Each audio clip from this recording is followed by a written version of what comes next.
Voici pour un nouveau tutoriel. Aujourd'hui nous allons faire des poires. Nous allons essayer de faire une poire de ce genre là. Alors je vais aller sur cette image. Attendez, j'ai vu que sur Wikipédia, j'ai vu que cette image était bien plus grande. Voilà, alors voilà. Alors si je vous ai amené là, c'est pour vous faire voir. Attendez. Donc vous voyez, on a plusieurs poires. Voilà, on va se baser un peu sur celle-ci pour la forme et un peu sur celle-ci pour la texture. Alors si on regarde bien attentivement la texture, on voit qu'on a plein de petits points différents dedans et que c'est un peu granulé. C'est très mat. C'est pas vraiment brillant, c'est assez mat. Donc on va se baser là-dessus pour la texture de notre poire. Alors, je vais en profiter. Alors pendant que je suis avec vous, alors je vais parler de ce qu'on va faire après. Donc là on va faire bien sûr la poire, après le kiwi et l'ananas. Après nous ferons la cafetière, les casseroles et le micro-ondes. Ensuite, une fois qu'on aura terminé ça, j'ai Swignon qui m'a demandé de lui apprendre ce que c'était faire un tuto sur le rigging et sur l'animation. Alors avant d'aller sur le rigging, on va faire ces choses dans l'ordre quand même. Je vais vous montrer comment fonctionne la timeline et comment fonctionne l'animation dans Blender. Vous verrez qu'on peut vraiment quasiment tout animer. Aussi bien au niveau des textures que on peut tout animer dans Blender. Donc je vais d'abord vous faire un tutoriel sur l'animation. Ensuite je vous ferai un tutoriel justement sur le rigging. Alors soit je fais un petit rigging sur... Alors j'attends vos commentaires pour que vous me donniez votre idée, votre avis. Soit un rigging, pour ceux qui savent pas ce que c'est mettre un squelette sur un objet et en bougeant le squelette, on bouge l'objet. Voilà, c'est ça le rigging. On met des os et à l'intérieur qui ne sont pas visibles au rendu, mais qui servent à l'animation parce qu'ils sont interconnectés. Et par exemple, en bougeant la main, on bouge tout le bras. Voilà. Alors, soit je fais un rigging sur un objet, un personnage assez simple, ou un objet, hein, pas obligé de faire ça, un personnage, ou je contente deux de mes abonnés en même temps, car il y en a un qui m'a demandé s'il était possible de faire un robot.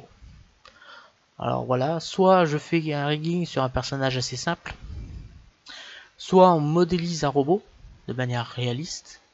Et si vous avez des suggestions de robots dans un film ou dans un dessin animé que vous aimeriez voir animé, ça me permettra de vous montrer comment faire un robot animé. Donc j'attends vos commentaires pour savoir s'il vaut mieux que je fasse d'abord un rigging, c'est-à-dire une animation de squelette d'un personnage simple, ou on s'attaque à un dossier un peu plus important. Et d'abord on modélise le robot de manière réaliste. Après on lui adapte un squelette et après nous ferons une animation du robot. Donc ça fera un dossier un peu plus long. Donc j'attends vos commentaires pour pour savoir ce que vous souhaitez qu'on fasse. Voilà. Alors maintenant nous allons commencer à texturer notre poire. Donc alors je vais vous faire un petit... Comment dire, une petite parenthèse pour vous expliquer pourquoi la pomme, on était parti sur un cube plutôt que parti sur une sphère. Voilà, je pense que la plupart d'entre vous seriez parti sur une sphère. Alors c'est pas pour rien. Alors là on va partir également sur un cube. Donc Shift A, Mesh, Sphère. Alors je vais vous montrer, ça va être tout simple.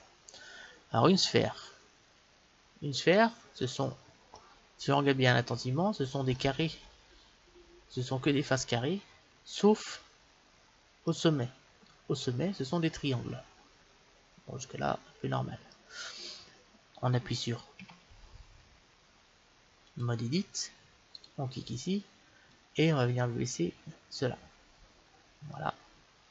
Rien d'extraordinaire, c'est pour faire la queue de la poire. Voilà, on va faire une poire, hein, je vais seulement vous montrer.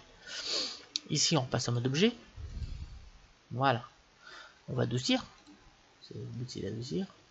Et on va faire une subdivision de surface.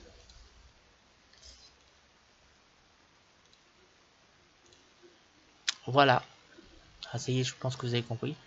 Voilà pourquoi il ne faut pas se partir sur une sphère mais sur un cube, parce que sur une sphère, contrairement au cube, je vais vous faire voir après, comme on a des triangles, Blender il a du mal. Blender il a vraiment du mal parce que il peut pas transformer un triangle en carré. Il peut seulement faire des divisions de triangles. Alors je vais passer en mode objet, en mode edit. On va appliquer la subdivision de surface, on passe en mode edit. Et vous voyez bien que Blender il fait pas des carrés avec des triangles, il reste encore des triangles à l'arrière. Et encore, c'est même pas des triangles, c'est des losanges qu'il fait. Il a bien recoupé derrière les formes, mais le problème c'est qu'il a du mal à partir de triangles, il peut pas réussir à construire quelque chose de beau. Ce qui fait que ça nous fait des plis, ce qui rend pas du tout la texture réaliste. C'est pour ça qu'il ne faut pas partir, si vous voulez faire un fruit réaliste, il ne faut pas partir d'une sphère, enfin pour reconstruire, mais disons il faut reconstruire la sphère avant de lancer la modélisation en elle-même. C'est pas tellement ce qui est le plus efficace à faire. Donc on va passer en mode objet. Voilà, petite parenthèse. Donc on part bien sur un cube. Shift A, Mesh, cube. Voilà. Tabulation, on passe en mode edit. CTRL Tab, on sélectionne les faces, on sélectionne la face du dessus. Extrude, on monte un peu. S, on diminue. Extrude, on monte. On va prendre une poire, hein. Ça va ressembler à une poire. Insert, on diminue. On va monter un petit peu, comme ça. Extrude, on baisse un peu. Et S, et on diminue. Voilà. On sélectionne en dessous. Insert, on clique. Extrude, on monte. Un petit peu, pas la peine de trop monter. Et S, on diminue comme ça. Vous voyez, on montait un petit peu trop en extrusion. Voilà, quelque chose comme ça. Voilà. Alors comme pour la pomme, nous allons appliquer une subdivision de surface à 3. Voilà. On va cliquer sur le petit triangle, que ce soit plus simple d'utilisation. C'est pas là, c'est là. Voilà. Et nous allons passer ici en mode objet et sur adoucir. Vous voyez que tout de suite, nous n'avons pas ce problème de triangle. On a pourtant la même subdivision de surface à 3 et on n'a pas du tout le problème des plis du triangle au sommet, ni en dessous. Parce qu'on est parti d'un cube. Voilà. Alors, on passe au mode Edit. Ici, nous allons ajouter un CTRL R. Ici. On clique 2 fois et on fait un S. Voilà, on va peut-être pouvoir le monter un petit peu. On va le voir. Hop. Alors, pour faire une poire réaliste, donc là, on fait CTRL Tab. Sélectionne les faces. On va sélectionner cette face-là. On appuie sur O pour activer l'édition proportionnelle. On va la déplacer un peu sur la droite. Donc, on sélectionne l'édition proportionnelle pour plus ou moins agir sur le reste du fruit. Et là, on est déjà un peu moins régulier, ce qui est très bien. Il ne faut surtout pas que ce soit régulier, parce que moins c'est régulier, plus c'est organique. Donc, R, X, et on va diminuer cette fois pour qu'on ait vraiment que le haut, quelque chose de ce genre là. Voilà. On va baisser un petit peu. Donc là, on diminue encore pour qu'il n'y ait vraiment que le centre. Voilà, quelque chose comme ça. Et on va faire un S. Voilà, c'est de là que se partira la queue de notre poire. On va maintenant appuyer sur Alt, Shift et Shift. Et là, on fait un RZ pour tourner un peu tout ceci. Alors, vous voyez qu'on peut bien tourner pour faire quelque chose de tout sauf régulier. CTRL Tab, on sélectionne les arêtes. Alt, on va sélectionner celle-ci. On va diminuer un petit peu parce que je trouve qu'elle est un peu trop C'est à vous de voir, hein. C'est vous qui décidez comment vous voulez modéliser votre poire. Et on va partir là-dessus. Maintenant, on va faire la queue. Forcément, on va faire la queue de la poire. Donc, mode objet. Shift A, mèche cylindre. Donc, S, G, Z. Faut voir quand même, le cylindre. On appuie sur 5 et sur 7 pour le placer à son emplacement que nous avons prévu. On va voir le descendre. Voilà. On appuie sur 1 et nous allons faire notre queue. Donc, ici on passe en mode edit. CTRL Tab vertex. On vient sélectionner le bouton qui est là pour sélectionner également les vertex qui sont derrière. Sinon, on verrait qu'on sélectionne que celles qu'on voit. C'est-à-dire que sélection derrière, on ne pourrait pas les sélectionner. On appuie sur A, sur B, on sélectionne tous les vertex du haut. On vient sélectionner ici, toujours en vue de face ortho normée. On vient mettre un coup, on clique ici avec le clic gauche de la souris pour passer le curseur 3D ici. Ensuite, on vient sur faire tourner. Voilà. Et on va diminuer l'angle. Voilà. Comme ceci. Alors je vais vous montrer que on peut faire autre chose d'assez intéressant. Donc là on va mettre 0, moins 1 et 0. Alors on peut faire quelque chose d'intéressant. Si on met sur, sur 1, la vue de face ortho, hein. Alors on peut changer l'angle, la force et tout le reste de la queue. Vous allez voir. Alors soit ça c'est l'angle, donc vous voyez bien qu'on peut diminuer l'angle de rotation. Mais on peut également changer les valeurs qui sont ici. Pas sur Y, mais vous voyez que si on change sur X, on peut allonger la queue facilement. Et ça c'est quelque chose qui peut être fait dans l'animation de Blender, c'est-à-dire qu'à chaque fois qu'on a une case comme ça, grise, on peut l'animer. On peut dire Blender à l'instant, à 1 seconde, à 0 seconde il est là, et au bout de 10 images, il est là. Et Blender va calculer automatiquement l'allongement de la queue. Voilà. Je fais une petite parenthèse comme ça. Donc, vous donnez l'angle que vous voulez comme ça. Et je pense qu'on va être pas mal là. Peut-être un peu grande, on va le diminuer après. Donc, A, 2 fois pour tout sélectionner. S, on va la diminuer un peu. Et nous allons la remettre dedans. Voilà. Alors, on me la met bien au endroit. 7. On met bien ici. Voilà. CTRL Tab face. Alors, on sélectionne la face qui est au bout. On est bien toujours en édition proportionnelle. S, on va arrondir la face et on va diminuer l'édition proportionnelle pour avoir quelque chose d'assez organique.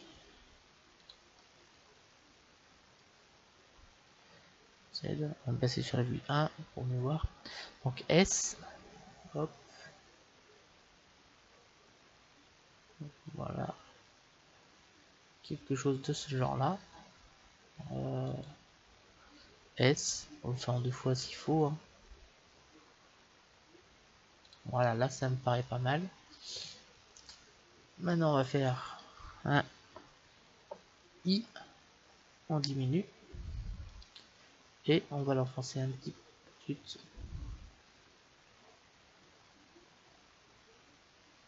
Voilà.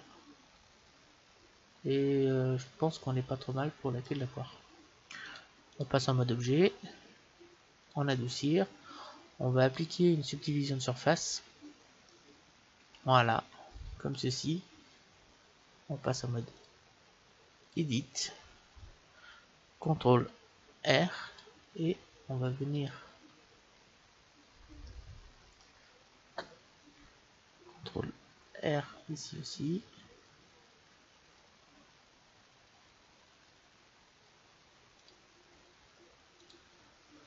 Voilà, quelque chose comme ça. Maintenant on appuie sur, on va sélectionner ce bouton là, Alt, on clique ici, CTRL E, marquer couture UV.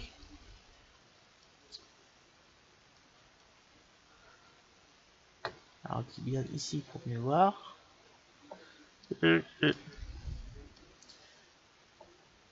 Alt et on clique ici pour sélectionner. Et on fait CTRL E, marquer couture UV.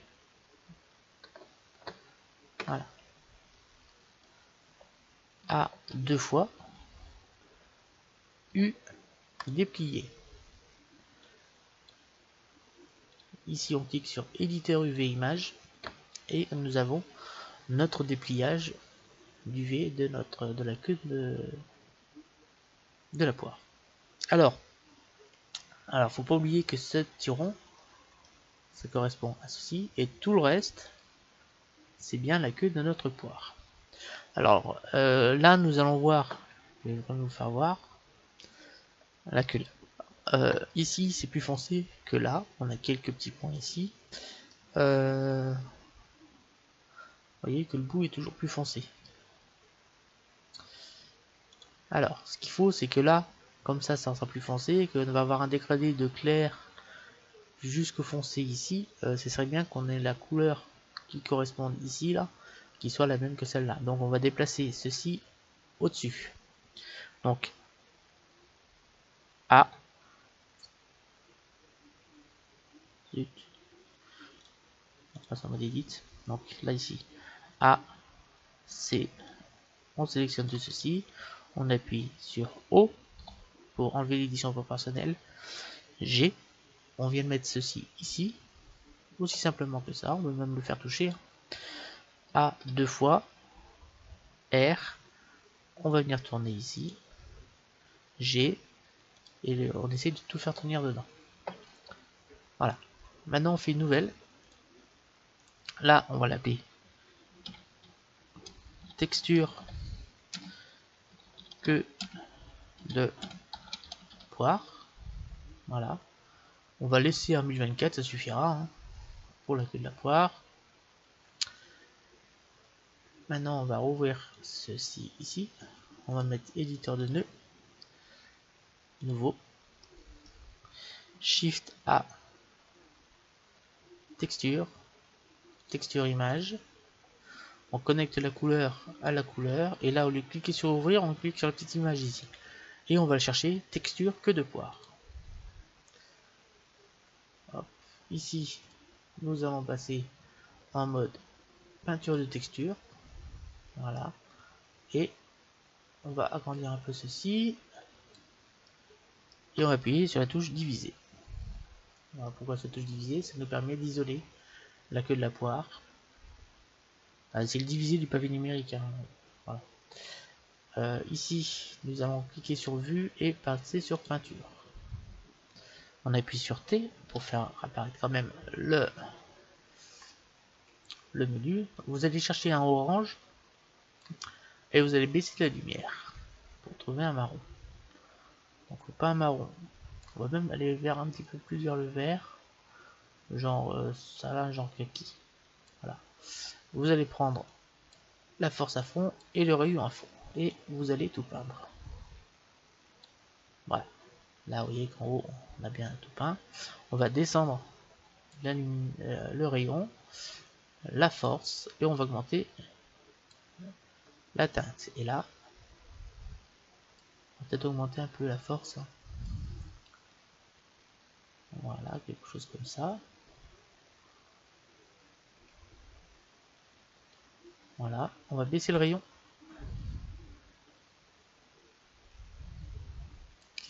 Voilà, et on va donner des petits coups comme ça dans le sens des rayons, dans le sens des faces. Comme ça, hein, faut pas être trop précis, c'est pas trop grave. Ensuite, nous allons prendre une couleur plus claire de ce genre là. C'est à vous de choisir la couleur. On va baisser l'intensité, augmenter le rayon, beaucoup. Et on va venir mettre un petit point là, ici, de couleur. Voilà, comme ça. Ensuite, hop, on passe au-dessus. Vous voyez que là, on a à peu près établi les couleurs que vous voulez mettre sur la queue de la poire. Et ici, nous allons nous permettre ça va nous permettre de mélanger un peu les couleurs de façon à ce que ça soit un peu plus réaliste. Donc, on vient chercher ici le soften, on augmente la force et on va venir un peu, vous voyez, adoucir les coups de crayon que nous avons donnés.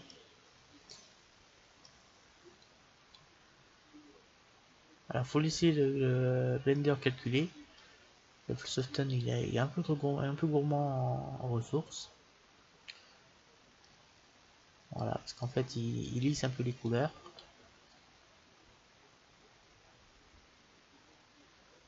Alors vous voyez que là on a un problème, mais ça gêne pas parce qu'en fait c'est dans la poire. Donc ça va pas trop nous gêner.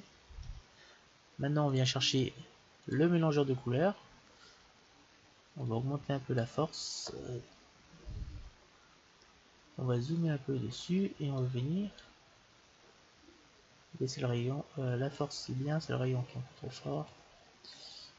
Et on va venir mettre quelques petits coups comme ça pour que ce soit pas trop réaliste. Enfin, si, il faut que ce soit justement réaliste. Faut que ça soit, faut que ça paraisse.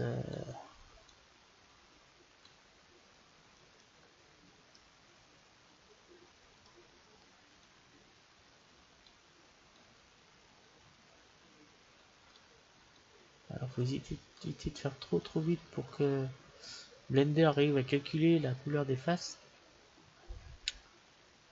Et là, je pense que vous voyez que là on a un petit peu de, voilà.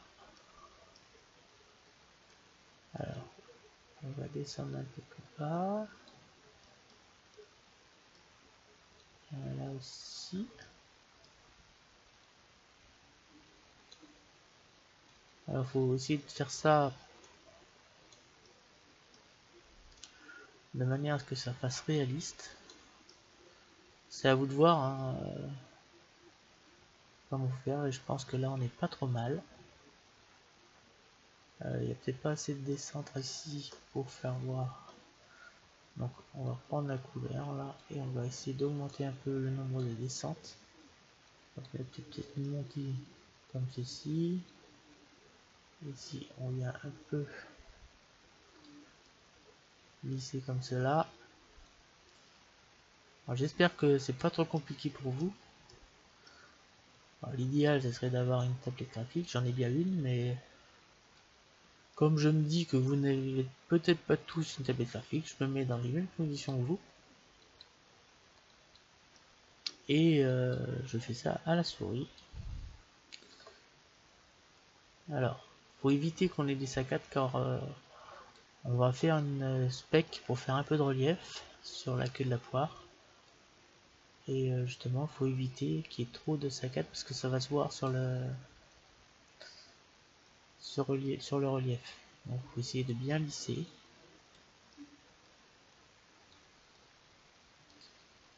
Voilà, quelque chose comme ça. Alors, on va utiliser deux techniques de texture. Ici, on applique celle-ci, cette technique-là qu'on a déjà vu pour la pomme, pour la queue, et pour la poire en elle-même, nous allons faire une texture procédurale. Bon, je pense qu'on a une belle queue de poire là. Je sais pas ce que vous en pensez, ça me paraît pas mal du tout. Donc là, on va enregistrer image sous. Ici. Non. Là. Enregistrer. On va ouvrir Photoshop. Vous allez voir, pour passer en spéculaire, ça va être tout simple. On pourrait même faire autrement, mais on va faire comme ça. Ouvrir. Donc texture queue de poire. Voilà, celui-là. Ouvrir. Ici, vous venez ici. Image, mode, niveau de gris. On clique sur supprimer, fichier. enregistrer sous, et là on rajoute spec.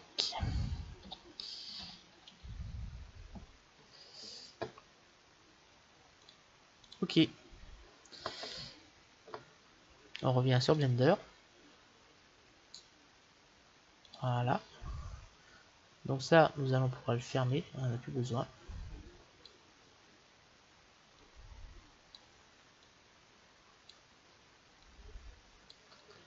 Voilà, et nous allons faire notre texture de pour la queue de la poire. Donc on va rajouter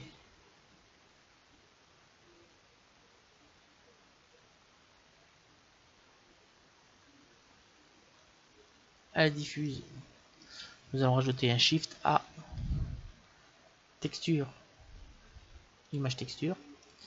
Nous allons venir chercher justement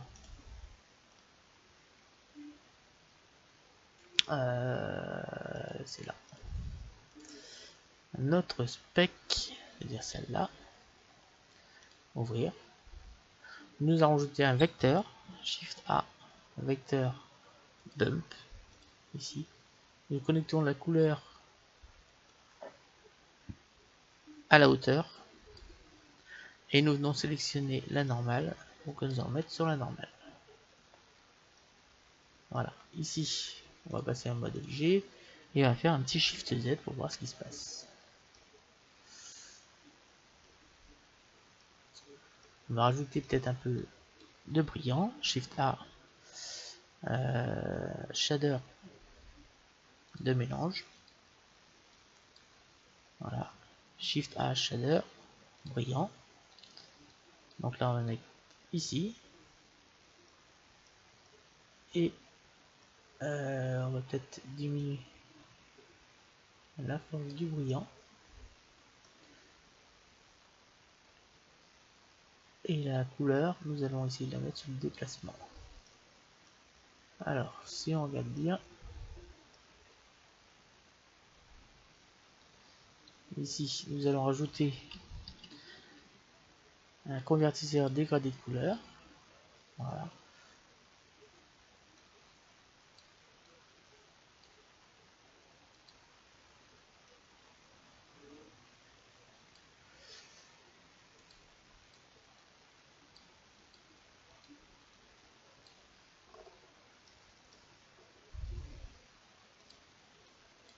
Allez, voilà.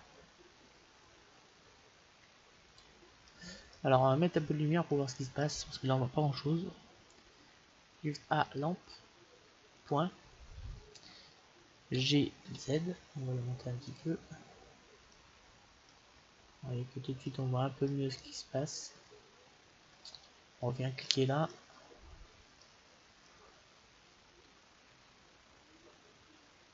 On vient jouer sur les niveaux de blanc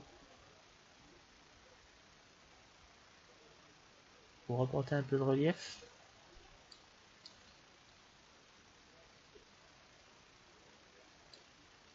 Voilà. Autrement, niveau brillance, on est peut-être un peu trop brillant là. Hein. Je sais pas ce que vous en pensez.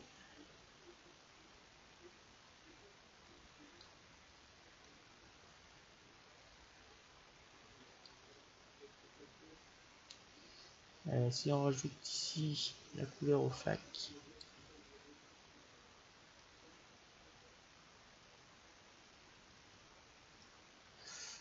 je trouve qu'on est un peu trop brillant.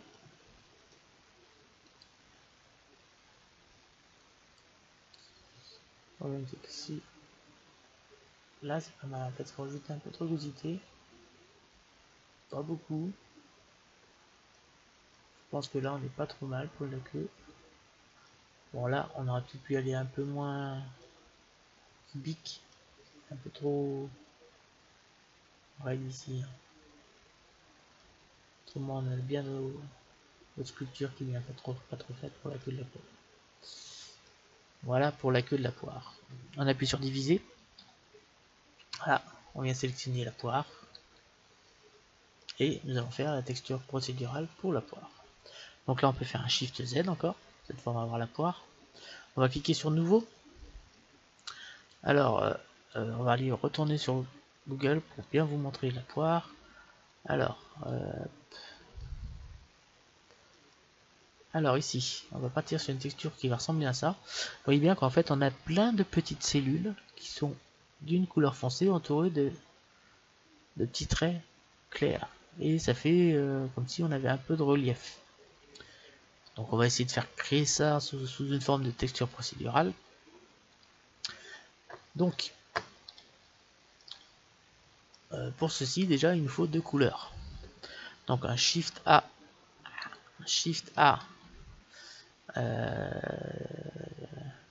couleur mélangée RGB. Comme ça ici on va pouvoir mettre nos deux couleurs. Donc j'ai cherché les couleurs, donc on a 726 A19 en X, donc en X, ici 726 A19, c'est un kaki pas trop foncé. Ici en dessous on a 85 A537, donc 85 A537. C'est un vert un peu plus, enfin c'est un peu plus vert que kaki là. Voilà. Hop. Alors, on va bien sûr connecter la couleur à la diffuse. J'ai dit à la diffuse. Voilà, là on n'a qu'une couleur. Parce que ça dépend du fac en fait. Là on a un mélange entre les deux. Alors soit on est complètement kaki, soit on est complètement vert. Alors ce qui serait bien, c'est justement que on ait une texture qui nous mette. Alors on va augmenter un peu la luminosité pour vous faire voir. Voilà. Alors on va rajouter une texture qui va dire à Blender, je veux des ronds foncés entourés de vert clair avec un petit peu de dégradé pour la liaison. Donc il y a une texture qui existe, c'est la texture qu'on appelle Voronoi. Texture Voronoi. Donc on vient connecter la couleur au fac du mélangeur. Et vous voyez bien que ici on a des. Alors il y a deux façons, soit en intensité, soit en cellule. Donc en cellule, ça fait quelque chose comme ça, mais c'est pas vraiment ce que l'on souhaite. Nous on préfère quelque chose de ce genre là, en intensité. On va laisser en intensité, donc on va augmenter la taille ici, parce que si on diminue la taille, vous voyez qu'en fait on augmente la taille des cellules. Donc on va augmenter la taille et je vais carrément vous donner la valeur. Vous allez taper 150, 160. Voilà, 160. Vous voyez que déjà, rien qu'en faisant ça, nous avons une texture qui ressemble beaucoup à une poire. Même vu de dessus, on est quand même très bien. Bon, on va essayer d'améliorer encore ça. On va essayer d'améliorer ça en ajoutant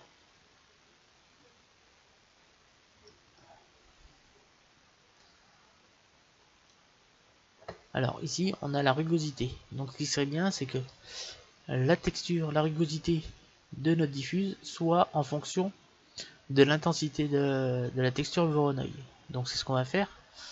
Donc pour essayer d'adoucir ça, par contre on va rajouter une autre texture. On va appeler texture dégradée. Donc Shift A, texture dégradée, qu'on va lier avec un shader de mélange. Shift A, shader de mélange. Voilà.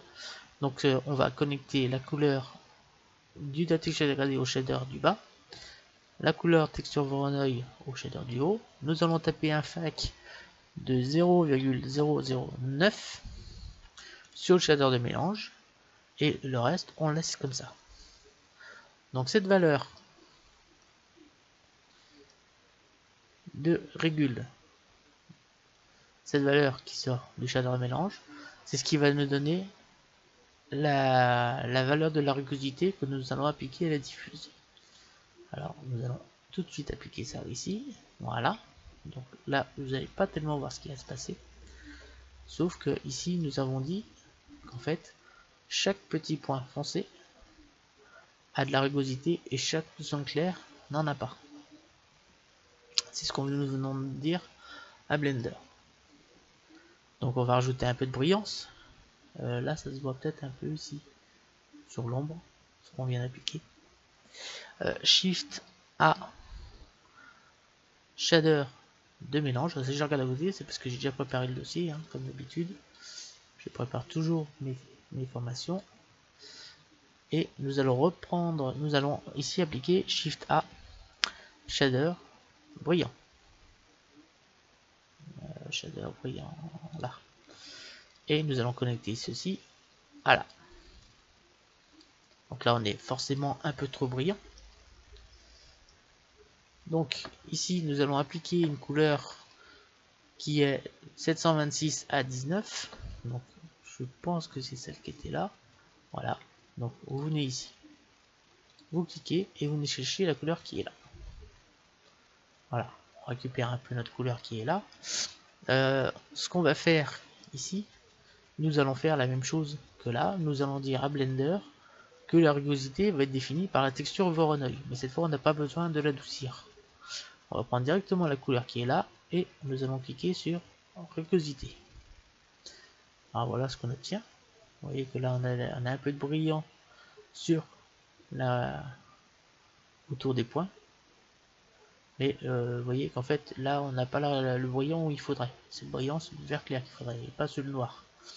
Donc pour faire ceci, on fait Shift A, couleur, inversé. Voilà, là, vous voyez bien que le brillant, il est bien sur le vert clair, et non pas sur le vert foncé. On pourrait aller un peu plus loin en faisant un mélange RGB, mais un dégradé RGB, comme ça on définirait un peu plus vers le foncé, mais là, vous verrez que le résultat sera très concluant. Hop.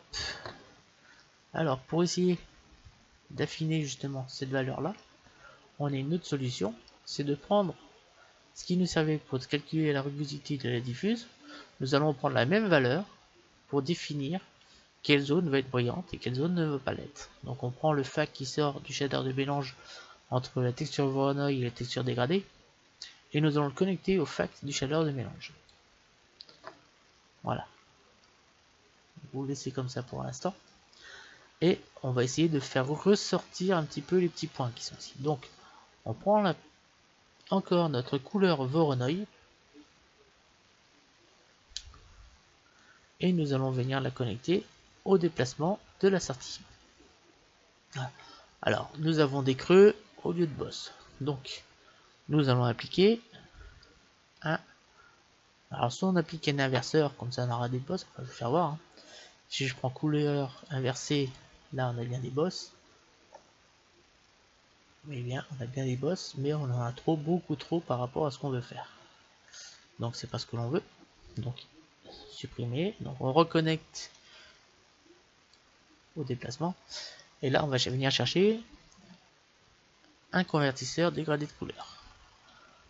Alors on va essayer de mettre ça comme ça. On essaie d'éclaircir un peu tous les éléments. J'espère que là comme ça c'est pas trop. Ça n'a pas l'air d'être trop compliqué. Voilà, on n'a pas trop de chevauchement comme ça. Voilà, comme ça, ça n'a pas l'air trop mal. Alors, on va déjà inverser les couleurs. Parce que là, on a des creux, on a des bosses. Voilà, là, on a des bosses. On va définir un petit peu mieux. Donc, on clique ici. Alors, vous venez ici et vous allez déplacer. Vous allez donner carrément taper la valeur 0,445. Voilà, vous voyez que là, on a tout de suite recentré les bosses sur les taches sombres. Voilà, on peut même les rendre encore plus sur les taches sombres. Vous voyez que plus on diminue le noir, plus on va mettre l'intensité sur les taches sombres. Donc c'est à vous de voir ce que vous souhaitez. Alors on va regarder un peu plus loin, ça on verra mieux ce qui se passe vite. Vous voyez qu'on a plus ou moins de relief. Donc en zoomant, on va aller sur la lumière, on verra mieux. Donc, hop. Vous voyez qu'ici on a des taches sombres et au milieu, en changeant la valeur, le curseur du noir, soit on prend vraiment toute la valeur c'est en fonction, c'est nous qui décidons. quelle valeur nous voulons donner à combien il y en a qui vont être en relief par rapport aux tâches que nous avons créées avec texture Voronoi. Maintenant, vous pouvez voir qu'on est un peu trop fort en hauteur sur les tâches qui sont en relief. Donc pour adoucir ça, on va rapporter un convertisseur mat que nous allons passer en divisé. Alors non, on a 0,5 pour l'instant, ça ne change pas grand chose. Même à 1, je pense qu'on ne va pas changer. Mais vous allez voir qu'au fur et à mesure qu'on va augmenter la valeur, on va adoucir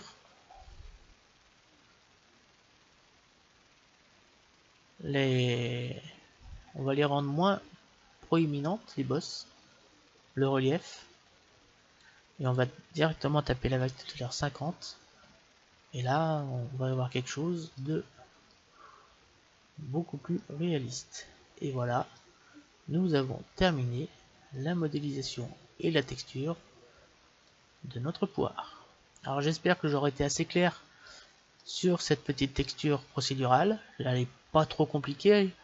Nous avons deux sources de texture, qui est un dégradé qui est là pour adoucir un peu la texture Voronoi pour la rugosité, et le fac entre le mélange, entre le brillant et la diffuse. C'est seulement pour adoucir un peu la force de la texture Voronoi, pour éviter qu'on soit trop brillant et qu'on ait quelque chose qui soit un peu plus réaliste. Nous allons cliquer sur le petit point parce qu'on va le supprimer. Voilà. On repasse en mode fil de fer. On va faire une présentation de notre scène. Donc on va sélectionner la poire, la queue. On va faire un Shift DX. On en met une deuxième. On appuie sur 3. On va faire R X. On va faire pivoter comme cela. On va venir l'aligner ici. Là maintenant on peut faire RZ, on peut la tourner comme on veut. On va maintenant rajouter un plan. Shift A, Mesh, Plan. 1.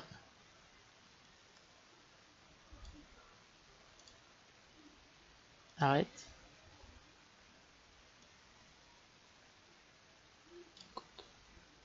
S. S. A.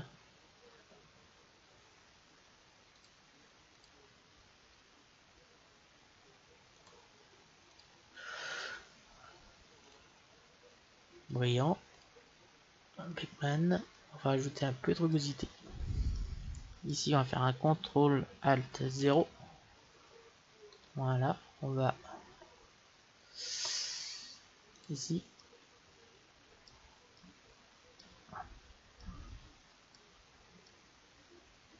Voilà. On va revenir sur le Word comme d'habitude. Ici, on clique ici, on va texture environnement. On vient chercher un HDRI. Donc si vous ne savez pas où trouver des HDRI, je vous renvoie à mon tutoriel sur l'éclairage extérieur. Je vous donne un site internet qui vous fournit des HDRI gratuitement. Vous avez à peu près 150 HDRI, je crois, gratuits. Des HDRI extérieurs, hein. C'est les HDRI intérieurs, si vous voulez en récupérer. Vous allez sur le site DeviantArt, si vous tapez pack HDRI, vous aurez des HDRI gratuits. C'est ceux qui sont, j'ai mis en dessous là. Ce sont ceux-là, quand j'ai été chercher sur le site DeviantArt, en tapant pack HDRI, vous récupérez tout ceci. Je vous montrerai également comment faire des HDRI vous-même avec votre téléphone portable. Alors il faut un, je sais pas comment c'est sur, je pense que c'est la même chose sur iPhone, mais avec un Android, il n'y a pas de problème. Vous pouvez faire des HDRI de haute qualité que vous pouvez utiliser après dans vos productions en 3D. Alors on sélectionne ce HDRI. Hop, on va régler le Word comme d'habitude. On fait toujours le même réglage. Donc Shift A, entrée, coordonnées texture. Shift A, vecteur, plaquage, on connecte le généré de la coordonnée de texture au vecteur, le vecteur à la texture d'environnement. On va rajouter 2 convertisseurs maths.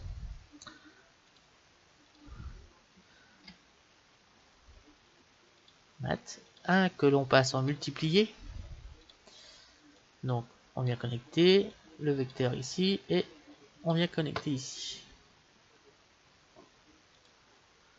Alors maintenant on appuie sur 0 et on va faire un Shift Z pour voir ce qui se passe. Voilà, alors là on va booster un petit peu l'éclairage. Voilà.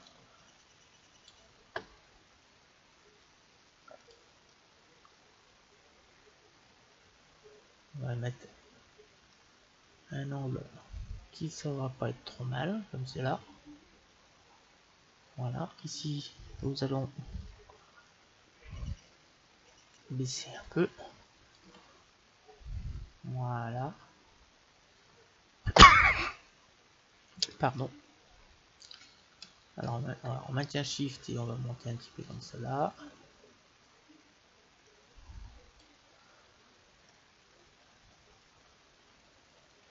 On va essayer de rajouter un peu de lumière comme ça. On va prendre le mode fil de fer.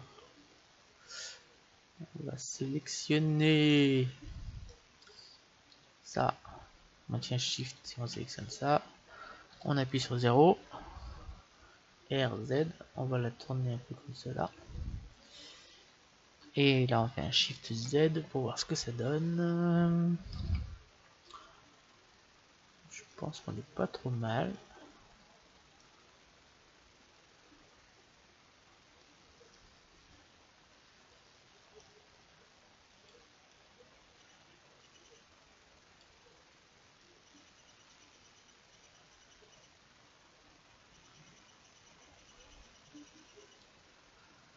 On va baisser hop le contraste. 0. Voilà, 0. Et là, nous avons terminé les poires. Voilà.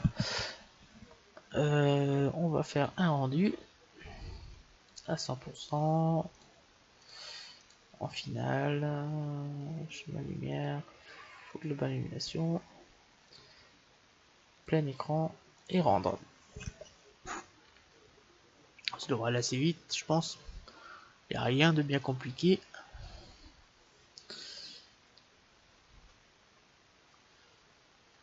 Et on pourra à peine 5 minutes. Donc voilà nos poires. Le prochain, ce sera un kiwi. On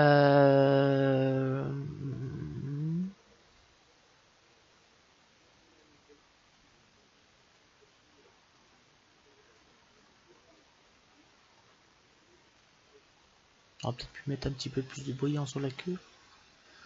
Peut-être pas été assez généreux de ce côté-là.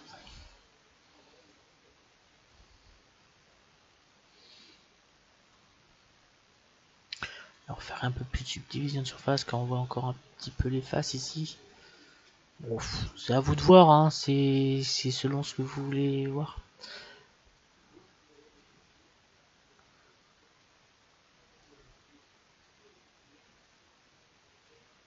Donc voilà, c'est la fin de ce tutoriel. Donc je vous rappelle, hein, laissez-moi un commentaire pour savoir si vous souhaitez que je vous apprenne à faire des animations de personnages dans Blender, soit avec un dossier un peu plus complet, c'est-à-dire on va d'abord modéliser un robot dans lequel on placera ensuite un squelette qu'on animera ensuite, ou je fais un personnage beaucoup plus simple, c'est-à-dire qu'on va dans une seule vidéo, je vais vous apprendre à faire ce qu'on appelle un rigging, et après je ferai le robot. C'est à vous de me dire. J'attends vos réponses en commentaire pour savoir ce que vous préférez. Donc là on a terminé nos poires. Je vous dis à très bientôt pour la modélisation du kiwi. Merci de m'avoir suivi et je vous dis à très bientôt.